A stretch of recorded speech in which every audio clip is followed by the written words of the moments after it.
அன்பான மாணவ செல்வங்களே, இந்த வீடியோவில் நம்ம விகிதமுறு எண்கள் என்றால் என்ன அப்படிங்கிறத பற்றி பார்க்க போகிறோம். இதுக்கு முன்னாடி 2 வீடியோ போட்டிருக்கிறேன். அந்த 2 வீடியோவுக்கு முன்னாடி இதை போட்டிருந்துருக்கணும். சரி, பரவாயில்ல. இப்போ விகிதமுறு எண்கள் என்றால் என்ன அப்படிங்கிறத பற்றி தெளிவாக பார்க்க போகிறோம். நீங்கள் அந்த பாடத்தை முழுசாக பார்த்துட்டு இந்த பாடம் நான் சொல்கிற இந்த விகிதமுறு எண்கள் அப்படிங்கிற கான்செப்ட் நல்லா புரிஞ்சிருந்ததுன்னா உங்கள் நண்பர்களுக்கு ஷேர் பண்ணுங்கள், சப்ஸ்கிரைப் பண்ணுங்கள். இப்போ விகிதமுறு என்றால் என்ன அப்படிங்கிற வரையறையை நீங்கள் ஒவ்வொருத்தரும் சொல்லக்கூடிய அளவுக்கு வந்துடுவீங்க இந்த வீடியோவை முழுமையாக பார்த்தீங்கன்னா. இப்போ நம்ம என்ன பண்ணலாம், பாடத்துக்கு போகலாம். விகிதமுறு எண்கள் அப்படின்னா என்ன, விகிதமுறு எண்கள் அப்படின்னா என்ன அப்படிங்கிறத இப்போ நம்ம பார்க்க போகிறோம். விகிதமுறு எண்கள் அப்படின்னா என்னங்க நமக்கு தெரியணும்னா அதுக்கு முன்னாடி இயல் எண்கள், முழு எண்கள், முழுக்கள் இதெல்லாம் என்னன்னு நமக்கு தெரியணும். ஏற்கனவே படிச்சிருக்கிறோம். அப்படின்னா என்னங்கிறத பார்த்துட்டு அதுக்கப்புறம் நம்ம விகிதமுறு எண்கள் என்றால் என்ன அப்படிங்கிறத பார்ப்போம். சரி, இப்போ இயல் எண்கள் அப்படின்னா என்னன்னு பார்ப்போம். இயல் எண்கள், உங்ககிட்ட ஏதாவது ஒரு பொருளை கொடுத்துட்டு இதை எண்ணி சொல்லுங்க அப்படின்னு சொன்னால் நீங்கள் எப்படி எண்ணுவீங்க? 1, 2, 3, 4, 5 அப்படின்னு எண்ணுவோம். இப்போது ஒரு பொருட்களை கொடுத்து உங்களை என்ன சொன்னால் எப்படி நீங்கள் எண்ணுறீங்களோ அந்த எண்கள் தான் இயல் எண்கள். இயல் எண்களை ஆங்கிலத்தில் எண் அப்படிங்கிற குறியீட்டில் குறிப்பாங்க. அதாவது நேச்சுரல் நம்பர்ஸ். அதாவது 1, 2, 3, 4, 5 இப்படியே எண்ணிக்கிட்டே போகும். எடுத்துக்காட்டாக ஒரு புளிய விதையை கொடுத்துட்றாங்க. உங்களுக்கு என்ன சொன்னால் நீங்கள் என்ன எண்ணுவீங்க? 1, 2, 3, 4, 5 அப்படின்னு எண்ணிக்கிட்டே போவீங்க. இப்போது இயற்கையாகவே நம்ம எண்ணக்கூடிய எண்களுக்கு பேர் தான் இயல் எண்கள். அல்லது இதுக்கு இன்னொரு பேரும் இருக்குது. என்ன பேர் அப்படின்னா எண்ணும் எண்கள் அப்படின்னு இதுக்கு ஒரு பேர் இருக்குது. இதை நம்ம ஒரு எண் கதிரின் மூலம் குறிக்கலாம். அதாவது 1, 2, 3, 4, 5, 6 இப்படியே போய்கிட்டே இருக்கும். இந்த எண் கதிருங்கிறதுக்கு முடிவே கிடையாது.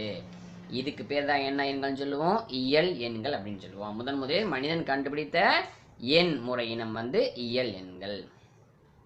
இப்போ இந்த இயல் எண்களை பயன்படுத்தி அவர்களுடைய வாழ்க்கை தொடர்பான கணக்குகளை போட்டுக்கிட்டு வர்றாங்க. அப்போ ஒரு சின்ன பிரச்சனை வருது. என்ன பிரச்சனை வருது? அப்போ தான் என்ன வருதுன்னா முழு எண்கள் அப்படிங்கிற கான்செப்ட் வருது. இப்போ முழு எண்கள் அப்படிங்கிற கான்செப்ட் வர்றதுக்கு தேவையான பிரச்சனை எப்படி வருது அப்படின்னா அதை ஆங்கிலத்தில் W, அதாவது ஹோல் நம்பர்ஸ் அப்படின்னு சொல்லுவோம். Wன்னு சொல்கிறோம். முழு எண்களுக்கு தேவையான சூழ்நிலை எப்போ வருது அப்படின்னா இப்போ என்னிடம் 5 ஆட்டுக்குட்டிகள் இருந்தன. 5 ஆட்டுக்குட்டிகள் இருந்தன. நான் அந்த 5ஐயும் வித்துட்டேன். அப்படிங்கிற பட்சத்தில் இப்போ என்னிடம் எத்தனை ஆட்டுக்குட்டிகள் இருக்கிறது அப்படின்னு சொன்னால் என்னிடம் ஒன்றும் இல்லை என்று சொல்வதற்கு ஒரு எண் தேவைப்பட்டது. அந்த எண் இப்போ இல்லாதனால அந்த எண் ஒன்றுமில்லை, வெறுமை என்று சொல்வதற்கு ஒரு எண் தேவைப்பட்டது. அப்போ தான் கணிதவியலாளர்கள் என்னத்தை கண்டுபிடிக்கிறாங்கன்னா 0வை கண்டுபிடிக்கிறாங்க.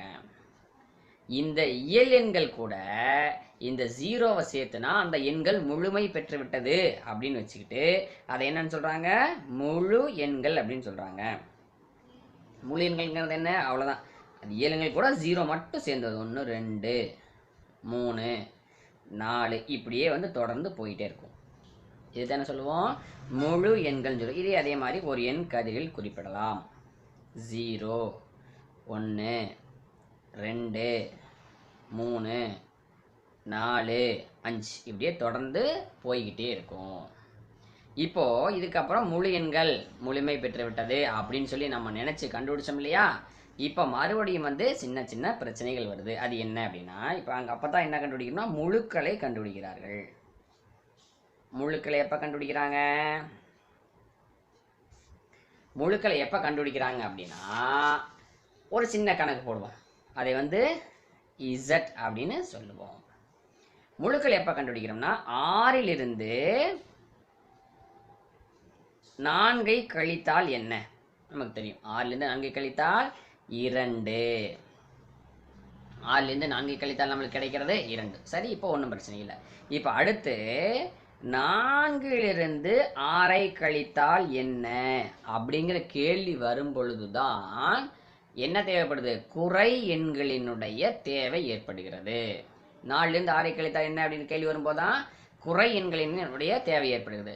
குறை எண்கள் அப்படின்னா 0வை விட குறைவு, அதாவது 0த்தை விட குறைவான எண்கள், அதை என்ன சொல்லுவோம்னா குறை எண்கள் அப்படின்னு சொல்லுவோம்.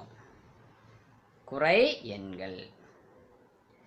இப்போ குறை எண்கள் அப்படிங்கிறது என்ன அப்படின்னா -2, -1, -3 இந்த எண்களை தான் நம்ம என்ன சொல்றோம், குறைவான எண்கள் அப்படின்னு சொல்லி சொல்றோம். எடுத்துக்காட்டா குறை எண்கள் என்னுடைய பயன்பாடு என்ன, ஒரு சின்ன எடுத்துக்காட்டு. நீங்க 10 ரூபா பணம் வச்சிருந்தீங்கன்னா மிகை எண், அதாவது உங்களிடம் +10, அதாவது 10 இருக்குது. நீங்க இதே 10 ரூபாய் கடன் வாங்கி இருந்தீர்களேயானால் அது என்னது, -10. அப்ப குறை எண்ணுடைய தேவை ஏற்படுகிறது. சரி, அப்ப முழுக்கள் அப்படிங்கிற எண்கள் எதிர்ந்து வருது, நடுவுல 0, இந்த பக்கம் 1, 2, 3, 4 அப்படியே போயிட்டே இருக்குது. அதே மாதிரி இந்த பக்கம் இடது பக்கம் -1, -2, -3, -4 அப்படின்னு இந்த பக்கம் போயிட்டே இருக்குது. இந்த பக்கமும் வலது பக்கமும் முடிவில்லாமல் சென்று கொண்டே இருக்கிறது, இடது பக்கமும் முடிவில்லாமல் சென்று கொண்டே இருக்கிறது. இதைத்தான் நம்ம என்ன சொல்றோம், முழுக்கள். இந்த முழுக்களை எண் கோட்டில் குறிப்பிடுவோம். முதல்ல எதில் குறிப்பிட்டோம், கதிர். இப்போ எண் கோடு, அதாவது 0, இந்த பக்கம் 1, 2, 3, 4, இந்த பக்கம் -1, -2, -3, -4. இதைத்தான் நம்ம என்ன சொல்றோம், முழுக்கள். அதாவது முழுக்கள் அப்படின்னு சொல்றோம். முழுக்கள்ங்கிறது என்னது, அதாவது 0, மிகை எண்கள், அப்புறம் குறை எண்கள், அதாவது 0, மிகை எண்கள், அப்புறம் குறை எண்கள், இது எல்லாம் சேர்ந்ததுதான் என்ன சொல்லுவோம், முழுக்கள் அப்படின்னு சொல்லுவோம். இப்போ முழுக்கள் பார்த்தோம். முழுக்களுக்கு அடுத்தபடியா வரக்கூடிய எண்கள் தான் விகிதமுறு எண்கள். இதை நம்ம Q அப்படின்னு என்ன பண்ணுவோம்னா குறிப்பிடுவோம். விகிதமுறு எண்களினுடைய தேவை எப்படி வருது அப்படின்னு பார்ப்போம். இப்போ நமக்கு தெரியும் 10ஐ 5ஆல் வகுத்தால் நமக்கு கிடைப்பது 2. ஓகே, இங்க முழுக்களே போதுமானதாக அமைகிறது. இப்போ 8ஐ 5ஆல் வகுத்தால் நமக்கு கிடைப்பது என்ன அப்படின்னு கேள்வி வரும் பொழுதுதான் என்ன வருது, இந்த விகிதமுறு எண்களினுடைய தேவை வருது. அதாவது 1.6. 1.6 அப்படின்னு ஒரு நம்பர் வருது. இந்த 1.6ங்கிற நம்பர் எந்த 2 எண்களுக்கு இடையில் உள்ளது, 1, 2. இந்த 2 எண்களுக்கும் மத்தியில் உள்ளது.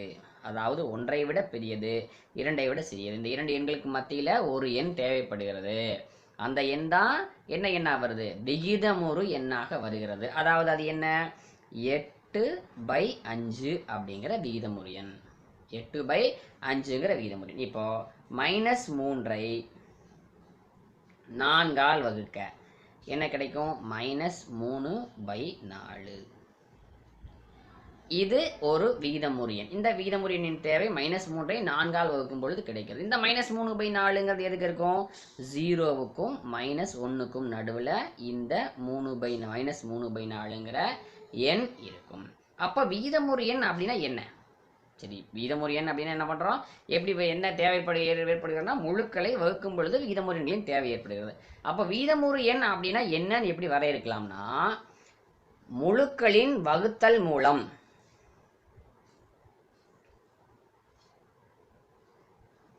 முழுக்களின் வகுத்தல் மூலம் பெறப்படும் பின்னம் அல்லது விகிதம். முழுக்களின் வகுத்தல் மூலம் பெறப்படும் பின்னம் அல்லது விகிதத்தை நம்ம என்ன சொல்லுவோம்? விகிதமுறு எண் அப்படின்னு சொல்லுவோம். என்ன சொல்லுவோம்? விகிதமுறு எண் அப்படின்னு சொல்லுவோம். அதாவது முழுக்கள்ங்கிறது என்ன நமக்கு தெரியும். அதாவது நடுவில் பூஜ்ஜியம் இருக்கும், இந்த பக்கம் என்ன இருக்கும்? -1 -2 -3 புள்ளி புள்ளி புள்ளி, அதாவது தொடர்ந்து போயிட்டே இருக்குது. இந்த பக்கம் 1 2 3 புள்ளி வச்சா தொடர்ந்து போயிட்டே இருக்குன்னு அர்த்தம். இது என்ன எண்? இதான் முழுக்கள். என்னது? முழுக்கள் என்ன எழுத்து சொல்லுவோம்? Z. இப்போ இந்த முழுக்கள்ல எந்த நம்பரை வேணாலும் எடுத்து வகுத்துக்கலாம். அப்படி வகுக்கும் பொழுது நமக்கு கிடைக்கக்கூடிய எண்ணு தான் என்ன சொல்லுவோம்? விகிதமுறு எண் சொல்லுவோம். ஆனால் இது ஒரே ஒரு சின்ன கண்டிஷன் இருக்குது. என்னன்னா, வகுக்கும் பொழுது அதாவது பூஜ்ஜியத்தால் வகுக்கக்கூடாது.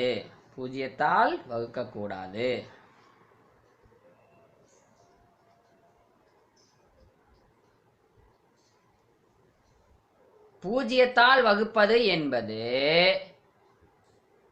என்னது? அர்த்தமற்றது. பூஜ்ஜியத்தால் வகுப்பது என்பது அர்த்தமற்றது. பூஜ்ஜியத்தால வகுக்கக்கூடாது. அப்ப விகிதமுறு எண்ணினுடைய வரையறை என்ன அப்படின்னு பார்த்தீங்கன்னா, அது a/b அப்படிங்கிற வடிவத்தில் இருக்கணும். என்ன வடிவத்தில் இருக்கணும்? a/b அப்படிங்கிற வடிவத்தில் இருக்கணும். அதாவது பின்ன வடிவம்.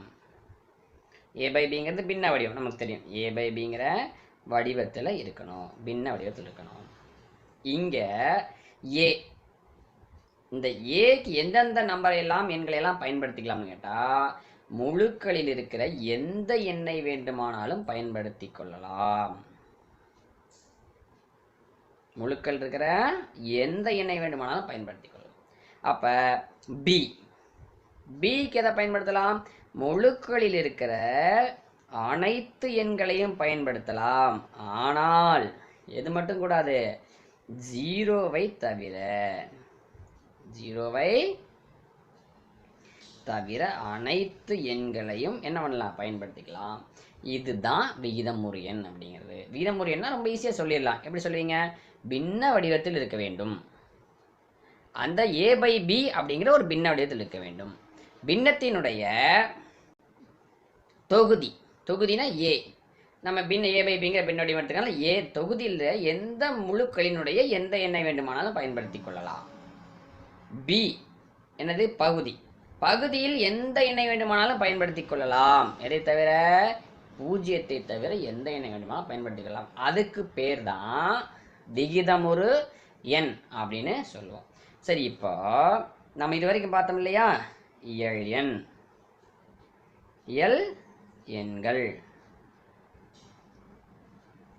அப்புறம் முழு எண்கள்,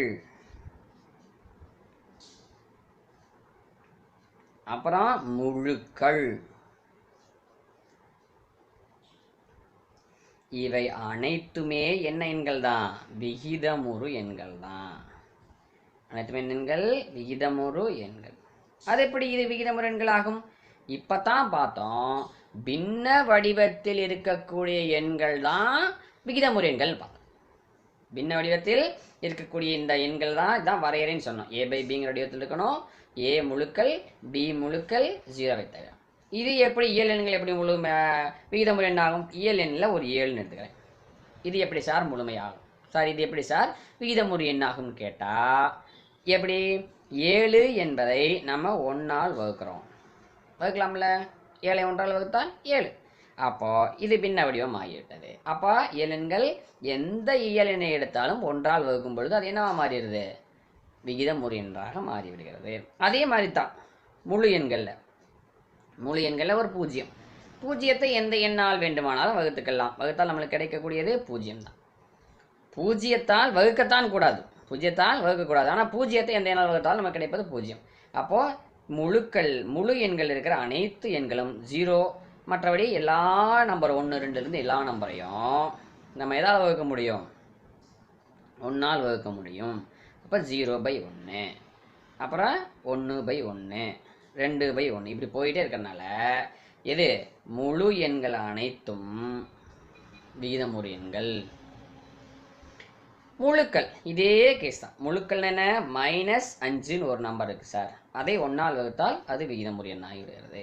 -27 சார், 1ஆல் வகுத்தால் என்ன ஆகிறது, விகிதமுறு எண்ணாக மாறிவிடுகிறது. அப்போ விகிதமுறு எண்கள் என்ன, எண்கள் எல்லாம் விகிதமுறு எண்கள், முழு எண்கள் எல்லாம் விகிதமுறு எண்கள், முழுக்கள் எல்லாம் விகிதமுறு எண்கள்.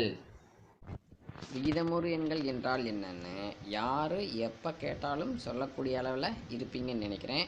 கண்டிப்பாக உங்களுக்கு புரிஞ்சிருக்கும்னு நினைக்கிறேன். இந்த வீடியோ புரிஞ்சிருந்தால் நீங்கள் லைக் பண்ணுங்கள், ஷேர் பண்ணுங்கள், எங்கள் சேனலை சப்ஸ்கிரைப் பண்ணுங்கள். அடுத்த வீடியோவில் இன்னொரு நல்ல கான்செப்டோடு சந்திக்கலாம். நன்றி, வணக்கம்.